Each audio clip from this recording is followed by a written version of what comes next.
The year was 1890, and a big, important war was happening in the wide open lands of America.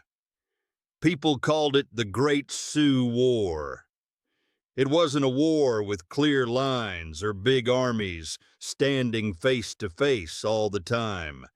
Instead, it was often about soldiers, dressed in blue, riding their horses across vast plains, trying to find and fight the Native American people.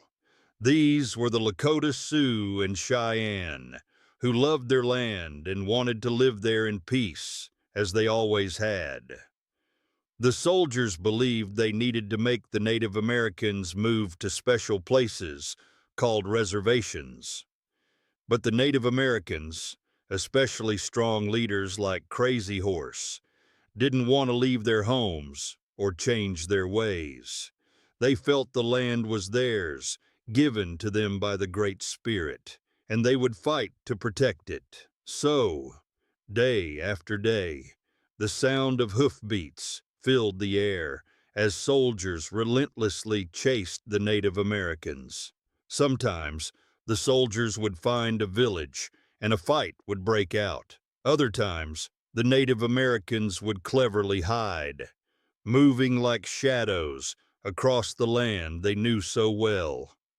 The air was thick with tension, and everyone knew that another big clash could happen at any moment. It was a time of great worry and brave decisions for both sides, all under the huge, watchful sky. The constant movement and the endless chase by the soldiers had taken a heavy toll on Crazy Horse and his people. It wasn't just the fighting that wore them down, it was the daily struggle to survive. They had been on the move for many days, trying to stay ahead of the blue-coated soldiers who seemed to be everywhere. Their bellies ached with hunger, and their faces showed how tired they were. Each morning, they would wake up stiff and sore from sleeping on the cold ground, their stomachs rumbling. Finding food was becoming harder and harder. The buffalo, which was their main source of food, clothing, and shelter, were scarce because of the war. They couldn't hunt freely, always needing to watch for soldiers. The children often cried softly from hunger, and the older ones tried to be brave, but their eyes held a deep weariness. Even the horses, their faithful companions, looked thin and tired. Crazy Horse, a strong and quiet leader, felt the weight of his people's suffering. He rode among them, his gaze sharp and watchful, trying to find safe paths and hoping for a moment of peace. He knew he had to keep them safe, find them food, and give them rest, but it was a heavy burden on his shoulders. Despite their hunger and tiredness, their spirits were not broken, but they longed for a break from the constant danger and hardship. While Crazy Horse and his weary people searched for food and a moment's rest far across the rugged landscape, another group was also on the move. These were American soldiers, their uniforms dusty from long rides, their eyes scanning the horizon for any sign of the Native Americans. Among them was a determined officer named Captain Anson Mills. He was known for being brave and never giving up, and he had a mission to find the Native American camps. Captain Mills and his scouts, who were very good at tracking, rode ahead of the main army. They were looking for trails, smoke from campfires, or any hint that people were nearby. One day, as the sun began to climb in the sky, casting long shadows, one of the scouts pointed to a hidden valley. There, nestled among the tall grasses and rocky outcrops, they saw it, a small village. It was not a huge camp like some they had heard about, but it was clearly a place where people were living. Teepees stood quietly, and a few horses grazed nearby. It seemed like a perfect, peaceful morning. Captain Mills felt a rush of excitement and seriousness. He knew this was his chance. He quickly made a plan, telling his soldiers to get ready. The peaceful quiet of Slim Buttes was about to be broken. The morning sun was just starting to paint the sky with soft colors of pink and orange. In the small village at Slim Buttes, most of Crazy Horse's people were still asleep, dreaming of warmer fires and full bellies. A few early risers were perhaps stirring, getting ready to tend to the horses or gather water, but no one expected danger. They had chosen this hidden valley because it felt safe, a place where they could finally rest their tired bodies. Suddenly, the quiet morning air was ripped apart by loud shouts and the cracking sound of gunfire. It was a terrifying noise that crashed into their peaceful sleep. Soldiers, many of them, were rushing into their camp. People screamed, their hearts leaping with fear and confusion. Children woke up crying, clinging to their mothers. Warriors grabbed their weapons, still groggy from sleep, trying to understand what was happening. The attack was swift and unexpected, a complete surprise. The soldiers had moved silently in the dark, surrounding the village, before anyone knew they were there. It was a terrible moment as the people tried to defend themselves and protect their families from the sudden rush of soldiers. Chaos filled the small valley, where just moments before, only the sounds of nature had whispered in the breeze. Their brief sense of safety was shattered in an instant. The surprise attack quickly turned into a fierce and desperate battle. Sleepy eyes opened wide with determination, and fear turned into a burning will to fight. Warriors, still half-dressed, grabbed their bows and quivers, sending arrows whistling through the air. These arrows, tipped with sharp flint or metal, flew with amazing speed, aiming for the attacking soldiers. The Native Americans used every bit of cover they could find, rocks, bushes, even the sides of their teepees, to protect themselves and fire back. On the other side, the soldiers returned fire with their rifles. The loud bang of their guns echoed through the valley, sending bullets flying. Smoke filled the air, smelling of gunpowder and dust, making it hard to see clearly. The soldiers pushed forward, trying to take control of the village. It was a chaotic mix of sounds, shouts, war cries, the whizzing of arrows, and the constant crackle of gunfire. Mothers tried to shield their children, while the older men and women helped move things or looked for safer spots. Every person in the village, young and old, was caught in the middle of this sudden, violent fight for survival. The peaceful valley had become a battlefield, where brave people fought with everything they had. Amidst the confusion and the roar of battle, Crazy Horse stood out like a strong tree in a storm. He didn't hide or run. Instead, his eyes, usually quiet and thoughtful, now burned with fierce courage.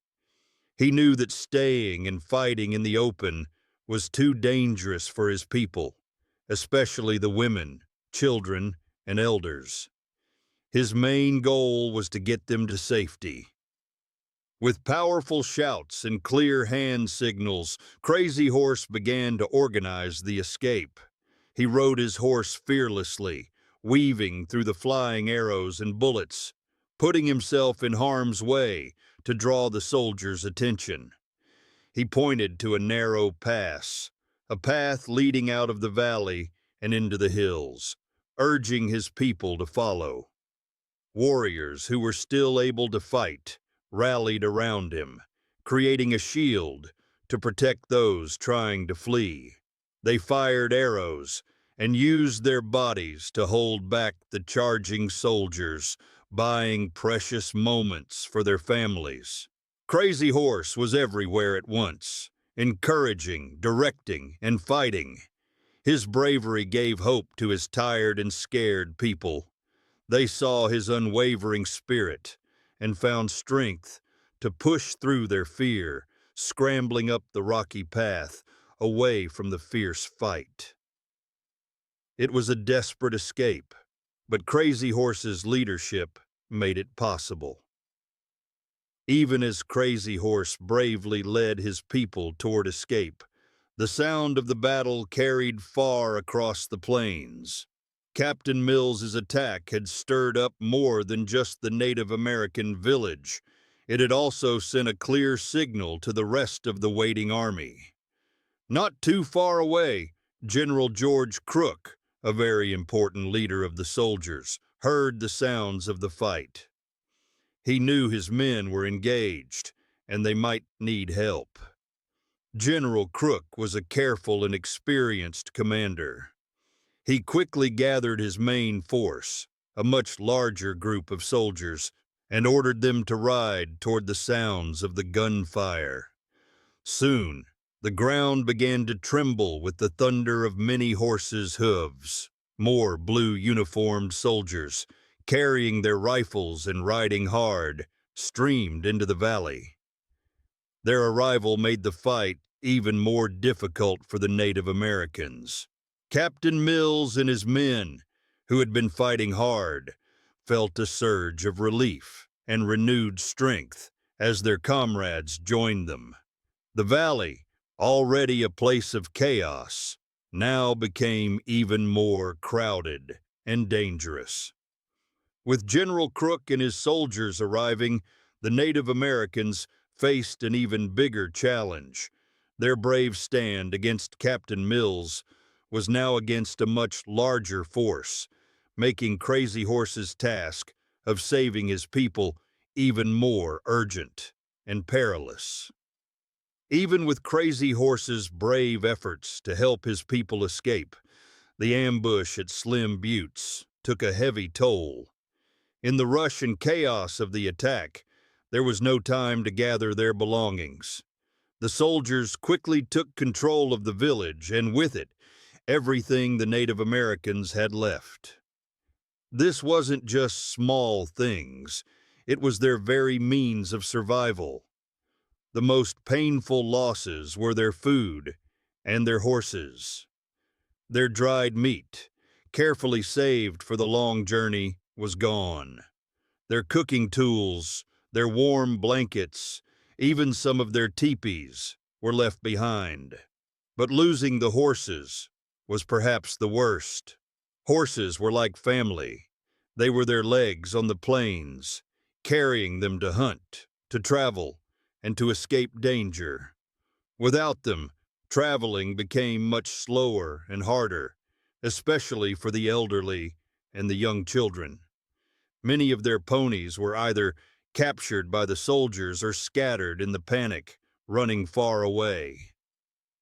The people who had managed to escape now stood in the hills, looking back at their lost camp, their hearts heavy.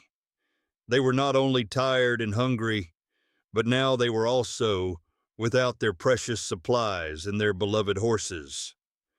The fight had saved their lives, but it had stripped them of nearly everything else. This made their journey ahead even more difficult and full of worry. Even after many of his people had escaped, and with General Crook's soldiers making the enemy forces much bigger, Crazy Horse and his remaining warriors did not give up.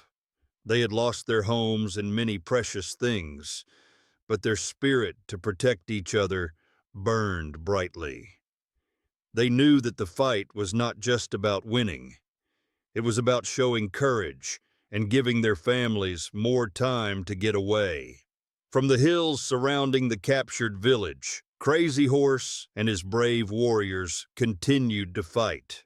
They used the rocks and tall grasses as cover, taking careful aim with their bows and a few old rifles. They were outnumbered and outgunned, but they fought with the strength of lions. Crazy Horse himself moved like a ghost, appearing here and there, inspiring his men with his own fearless example. He knew that every arrow fired, every bullet shot, and every moment they held the soldiers back was a victory for their escaping families. They weren't just fighting for today, they were fighting for tomorrow, for the chance for their people to live free. The air was still filled with the sounds of battle, but now, mixed with the soldiers' shouts, were the defiant cries of Native American warriors who would not be broken even when the odds seemed impossible. Their courage shone like a beacon in the face of overwhelming danger. Slowly, as the sun climbed higher, the fierce sounds of battle began to fade. The warriors, having bought enough time for their families to get a head start, knew they could not win against so many soldiers.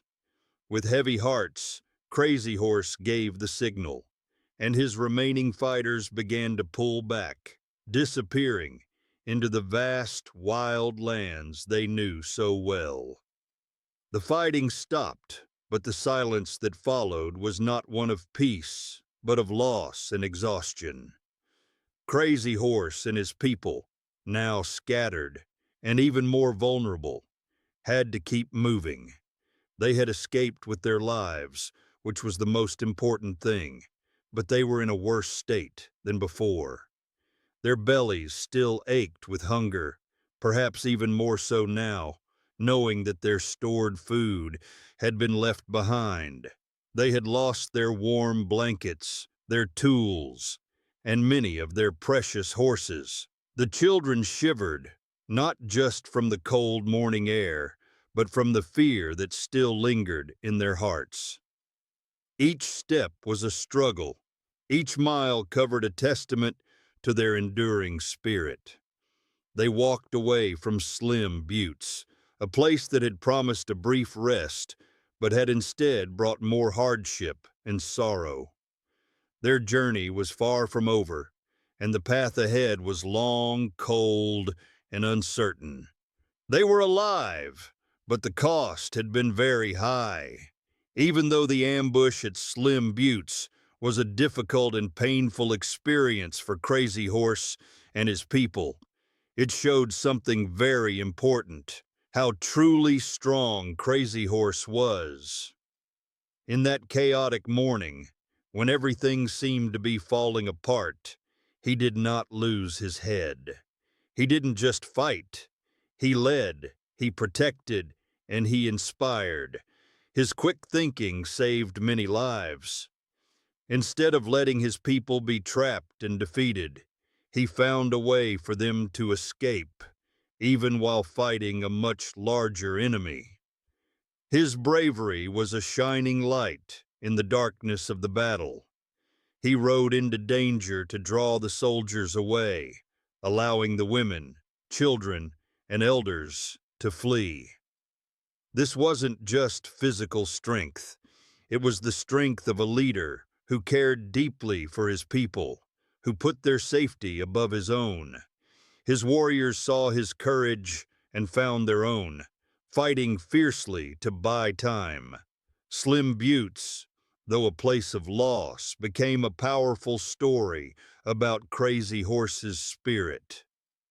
It proved that even when facing overwhelming odds and losing many things, his will to protect his people, to guide them through the storm, was unbreakable. This fight was a testament to his incredible leadership and the deep loyalty he inspired. After the smoke cleared and the sounds of battle faded, a deep sadness settled over Crazy Horse's people. They had lost so much, their homes, their food, their horses, and even some of their loved ones. The weight of their suffering was heavy, and the journey ahead seemed endless and filled with new dangers. Tears were shed for what was lost, and weary sighs escaped tired lips. Yet, even in this time of great sorrow, a flicker of hope remained. It was a quiet, stubborn hope, fueled by their strong spirits and the courage of leaders like Crazy Horse. They looked at each other, at the children walking beside them, and knew they had to keep going. They remembered their ancestors, who had faced hard times before and always found a way to survive. The sun still rose each morning, bringing a new day, and the vast land still stretched out before them, a reminder of their freedom. They believed that one day they would find peace again, a place where they could live without fear. Crazy Horse's unwavering determination, his quiet strength, was a constant source of this hope. He walked among them, a silent promise that they would endure. They would not give up their way of life, their connection to the land, or their dreams for the future. Their hearts were heavy, but their hope, like a small, warm fire, continued to burn. Even after the hard times at Slim Buttes, the fire in Crazy Horse's heart, to protect his people and their way of life, never went out. He knew the fight for their land and freedom was far from over. With every new hardship, his resolve grew stronger. He wasn't just a warrior. He was a symbol of resistance, a guiding star for his people in their darkest hours. He continued to lead them through the vast territories, always seeking safe places, always watching for danger. He organized hunts to find food, even when game was scarce. He held councils with other leaders, trying to find ways to stand together against the soldiers who wanted to put them on reservations. His voice, though often quiet, carried great wisdom and strength, reminding everyone of their sacred connection to the land. Crazy Horse taught his people to be patient, to be brave, and to never give up their spirit. He led small bands of warriors in clever attacks, striking quickly and disappearing like the wind, keeping the soldiers always guessing. His name became a whisper of hope among the Native American camps, and a word of caution among the soldiers. He never stopped fighting, not with anger, but with a deep love for his people and the life they cherished. For Crazy Horse, the land was not just dirt and trees. It was their past, their present, and their future, and he would defend it until his last breath. The story of the ambush at Slim Buttes is more than just a single battle in a long war. It is a powerful tale woven with threads of bravery, deep loss, and the unyielding spirit of never giving up. It reminds us of the incredible courage shown by Crazy Horse and his people, who, even when surprised and outnumbered, fought with all their might to protect what they held dear. We remember the sorrow of losing their homes, their precious food, and their beloved horses, making their already difficult journey even harder. The cries of the children, the worry in the eyes of the elders, and the pain of seeing their way of life threatened, these were the heavy costs of that day. Yet through all this hardship, the spirit of Crazy Horse and his people shone brightly. They did not surrender to despair. Instead, they found strength in their leader, in their community, and in their deep connection to the land. They kept moving, kept fighting, and kept hoping for a future where they could live freely. The ambush at Slim Buttes stands as a lasting testament to their resilience, a story that teaches us about the power of the human spirit to endure, to resist, and to never, ever give up on what truly matters. It is a vital chapter in the larger story of their struggle for freedom and survival.